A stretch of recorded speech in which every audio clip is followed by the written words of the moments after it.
Hai sahabat Ikhwana Muslimin TV. Kasih ya sudah nonton video kami. Jangan lupa like, komen, dan share video-video kami. Jazakumullah khairan.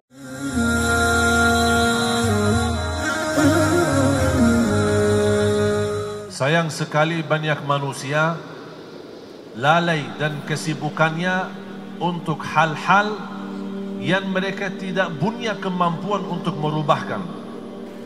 Salah satu contoh sebagaimana hadis Rasulullah SAW yang dibawa oleh Abdullah bin Mas'ud, hadis yang cukup panjang, bagaimana proses ciptaan Allah manusia di dalam kandungan ibu, mulai dari air mani yang hina sampai tertulis 4 hal yang tidak diikuti campur oleh manusia.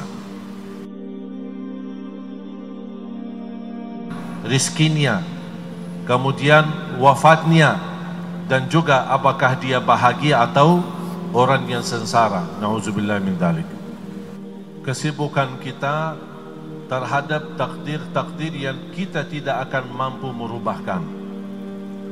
Di antaranya kelahiran kita atau wafat kita. Daripada kita fikirkan kapan kita wafat, yang perlu kita fikirkan bagaimana saya semestinya wafat, bagaimana semestinya saya meninggal dalam keadaan baik, bukan kapan saya mati. Apakah saya bisa maju atau mundur soal kematian? Apakah saya harus besok pagi, bagaimana saya harus lakukan? Masalah nasib, masalah sakit, dan mengapa saya miskin dan susah, mengapa saya berada di keluarga ini bukan berada di keluarga itu, mengapa saya tidak hidup di Madinah misal, di tanah suci. Jadi kesibukan kita hanya dalam hal-hal yang kita memang tidak mampu untuk merubahkan. Matahari terbit dari timur, kenapa tidak terbit dari barat? Atau kadang-kadang muncul pertanyaan, mengapa salat maghrib jahriyah tidak sama dengan salat zuhur dan asar sirriyah yang tidak bersuara? Mengapa zuhur 4 rakaat tapi subuh 2 rakaat? Jadi hal-hal yang semestinya tidak boleh kita punya kesibukan ke situ, karena ini semua bukan urusan kita. Yang semestinya menjadi urusan kita dan menjadi kesibukan kita hanya untuk mencari ridha Allah Subhanahu wa taala, bukan mencari ridha manusia, atau bukan mencari tahu terhadap hal-hal yang tidak bermanfaat atau tidak berguna. Yang menyebabkan kita memiliki kesibukan atau menghasudi orang, dengki orang, atau iri terhadap urusan orang, ini semua karena kurang kepercayaan kita terhadap takdir dan rezeki yang dititipkan atau ditentukan oleh Allah Subhanahu wa taala. Mengapa si fulan rezekinya lebih banyak, mengapa si fulan rezekinya lebih kecil?